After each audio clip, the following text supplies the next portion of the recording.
اعوذ باللہ من الشیطان الرجیم بسم اللہ الرحمن الرحیم انما المسلمون اخوہ آمنت باللہ صدق اللہ مولانا العظیم وصدق رسولہ النبی الکریم الامین ونحن علی ذالک لمن الشاہدین والشاکرین والحمد للہ رب العالمین اللہم صلی علی سیدنا ومولانا محمد النبی الامی وعلی آلہ وصحبہ وبارک وسلم علیہ۔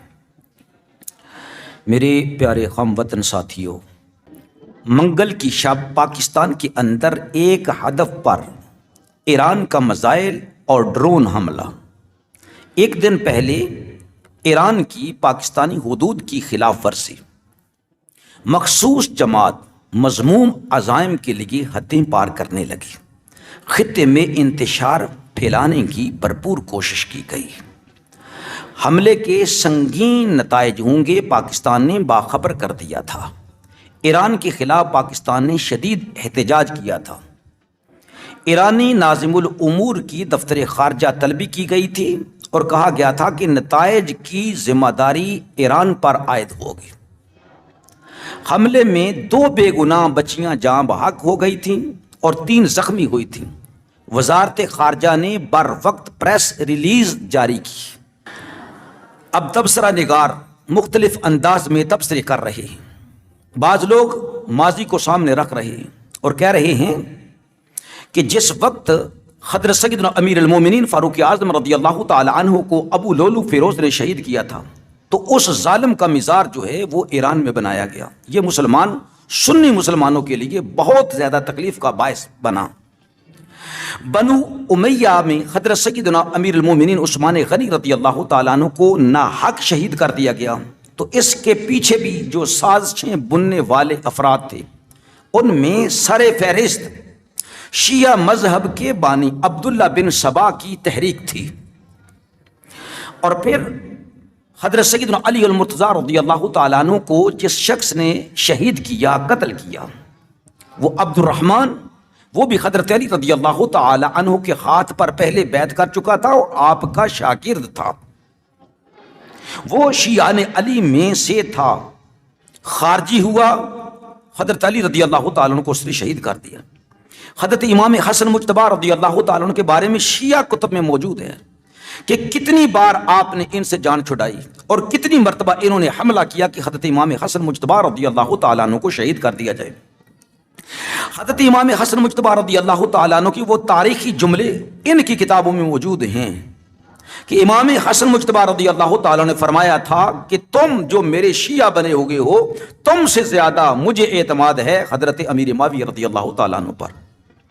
بہرحال ہم تاریخ کا مطالعہ کریں کہ حضرت امام حسین رضی اللہ تعالیٰ عنہ کو تاریخ کی کتابوں میں موجود ہے کہ بلانے والے شیعہ ہی تھے، صرف اور صرف شیعہ، کربلا محلہ میں بلانے والے۔ آپ نے پہلے اپنے نائب، اپنے چچا زاد حضرت مسلم بن عقیل رضی اللہ تعالیٰ کو بھیجا، تو 80,000 شیعوں نے کوفے کے اندر سرکار کے ہاتھ پر بیعت کی، اور جب ابن زیاد گورنر بن کر کوفہ میں آیا تو اس وقت تمام لوگوں نے بیعت توڑ دی اور آپ تنہ تنہا شہید کر دیے گئے۔ جب وہی 80,000 افراد جو ہے وہ کربلا میں آیا اور امام حسین رضی اللہ تعالیٰ کے سامنے ڈٹ گیا، یہاں تک کہ امام حسین رضی اللہ تعالیٰ عنہ کو شہید کر دیا، اور پھر مال اسباب بھی انہی شیعہ نے علی نے لوٹا حضرت امام حسین رضی اللہ تعالی عنہ کی شہادت کے بعد۔ اب دیکھا جائے کہ بنو امیہ کی فتوحات جب جاری تھی، اس وقت بھی ان کو چین نہ لینے دیا اور مختلف تحریکیں اٹھتی رہیں، جن میں زیادہ تر شیعہ تحریکات ہیں۔ جب خلافت بنو عباسیہ تھی، اس وقت بھی شیعہ جو ہے وہ ان کے خلاف تھے، یہاں تک کہ صلیبیوں کا ساتھ دینے میں آگے تھے۔ سلجوکیوں کے ناک میں انہوں نے دم کر رکھا تھا۔ یہ فدائی تحریک جو ہے آپ لوگ جانتے ہوں گے، وہ ابن سبا اس نے جو چلائی تھی، وہ کس طریقے کے ساتھ سلجوکی مسلمانوں کو تہہ تے کرتے تھے اور چھپ چھپ کر وار کرتے تھے، اور ان کی وزارتوں میں چھپے ہوئے تھے، وزیر بھی تھے، اور کس طریقے کے ساتھ وہ صلیبیوں سے کہتے تھے کہ مسلمانوں پر حملہ کرو۔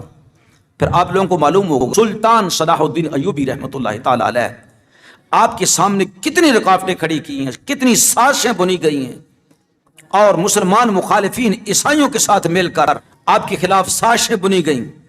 پھر ہلاکو خان نے جب بغداد شریف پر حملہ کیا ہے لاکھوں لوگوں کو تہہ تہ کیا ہے، تو آپ تاریخ اٹھا کر دیکھیں اس کے پیچھے سازش کس کی تھی؟ ایک وزیر کی، وہ بھی شیعہ تھا، اور خلافت عباسیہ میں وہ وزیر تھا۔ پھر ان کی جو حکومت ہے فاطمی خلافت، وہاں پر انہوں نے کتنے ہی مسلمانوں کو، لاکھوں کو تہہ تہ کیا۔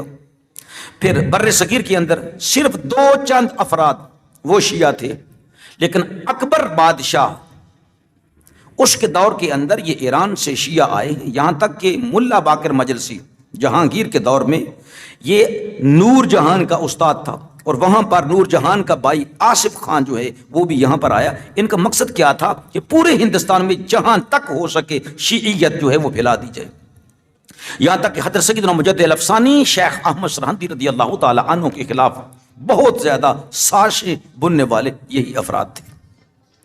پھر خانہ کعبہ کا کنٹرول حاصل کرنے کے لیے کتنے مسلمانوں کو تہہ تہ کیا، اور خانہ کعبے کے اندر جا کر چھپ گئے۔ پھر پاکستان کی ملٹری فورس گئی اور وہاں پر جا کر خانہ کعبہ کو آزاد کروایا۔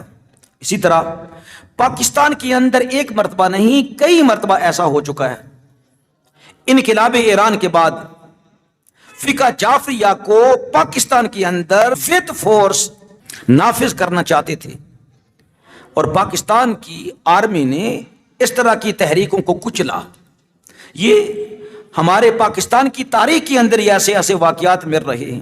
بہرحال پاکستان پر جو حملہ کیا ہے یہ بہت مذموم حرکت ہے ایران کی، اور حالات دنیا کے اوپر کس طرح کے چل رہے ہیں، اور پاکستان نے کس کس مقام پر اس کا ساتھ دیا ہے، اور پاکستان اس کا محسن ہے، لیکن پھر بھی انہوں نے کیا کیا ہے؟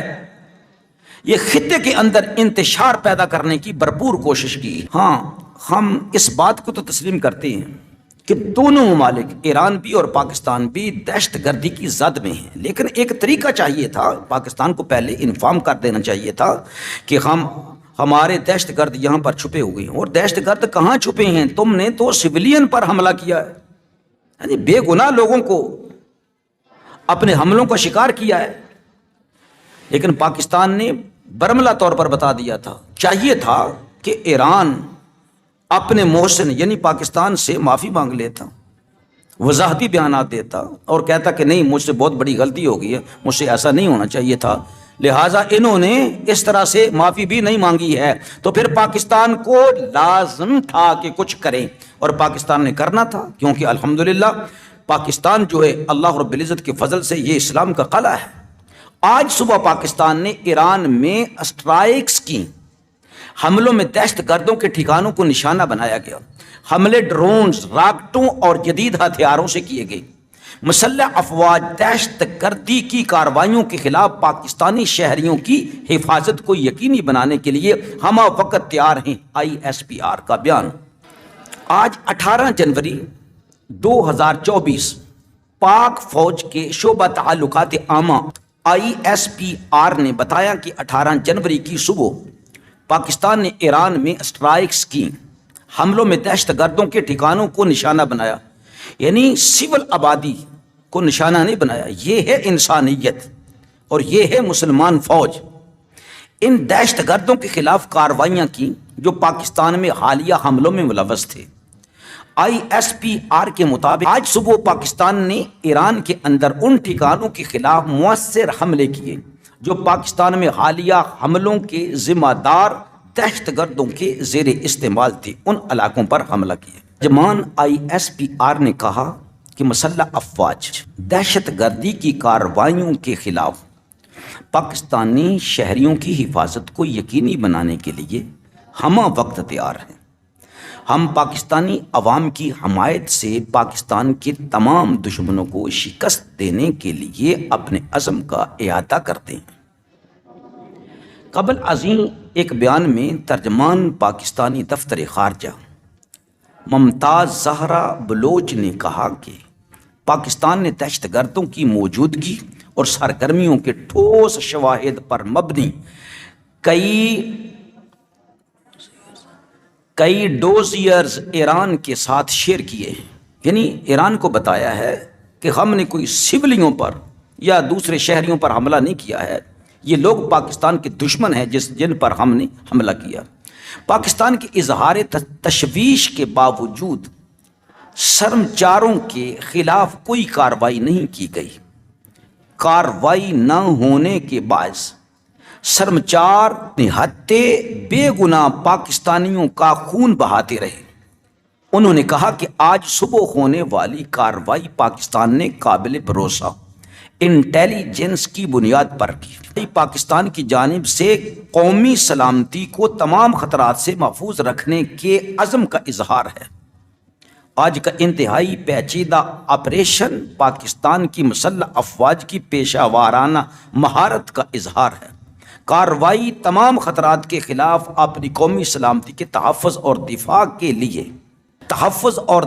کے غیر متزلزل عزم کی عکاس ہے۔ پاکستان اپنے عوام کے تحفظ اور سلامتی کے لیے تمام ضروری اقدامات کرتا رہے گا۔ یعنی کسی طرح بھی کسی دشمن سے بھی پاکستان دبنے والا نہیں ہے، اور جو بھی پاکستان کا دشمن بنے گا، حالانکہ پاکستان کے اتنے احسان ہیں ایران پر اور افغانستان پر۔ اب دیکھیں نا، کتنے لاکھ افغانستانی کتنی دیر سے وطن عزیز پاکستان میں رہ رہے تھے، جن کے پاس شناختی کارڈ اور پاسپورٹس بھی نہیں تھے۔ جب ان کو نکالا گیا ہے کہ ہم نے اتنی دیر تک آپ لوگوں کی مہمان نوازی کی ہے، لیکن آپ لوگوں نے یہاں پر آ کر فتنہ پروری سے کام لیا، تو انہوں نے لڑائیاں شروع کر دی۔ لیکن پاکستان کو کچھ نہ کچھ تو کرنا پڑا ہی تھا نا۔ بہرحال پاکستان اپنی سالمیت پر کوئی سمجھوتا نہیں کرے گا، اور اس بارے میں پاکستانی عوام الحمدللہ پاک افواج کے شانہ بشانہ کھڑی ہے اور ایک ہی پیج پر ہے۔ پاکستان نے جو دہشت گردوں پر کارروائی کی ہے، میزائل داغے ہیں، حملہ کیا ہے، تو اس میں حکومت ایران نے اقرار کیا ہے، تسلیم کیا ہے کہ اب تک 9 ہلاکتیں جو نا وہ ہو چکی ہیں۔ پتہ نہیں کہ کتنے دہشت گرد جو ہیں وہ زخمی ہیں یا قریب المرگ ہیں۔ اللہ تعالیٰ سے دعا کرتے ہیں کہ اس وقت جو عالم اسلام کے خلاف فتنہ اور سازش کی جا رہی ہیں، اللہ رب العزت مسلم ممالک کو عقل عطا فرمائے، ان کو متحد ہونے کی توفیق عطا فرمائے، اور وطن عزیز پاکستان کو اللہ رب العزت اسلام کا صحیح معنوں میں قلعہ بننے کی توفیق نصیب فرمائے۔ اللہ افواج پاکستانیوں پر اپنا کرم فرمائے اور فضل فرمائے۔ پاکستان زندہ باد۔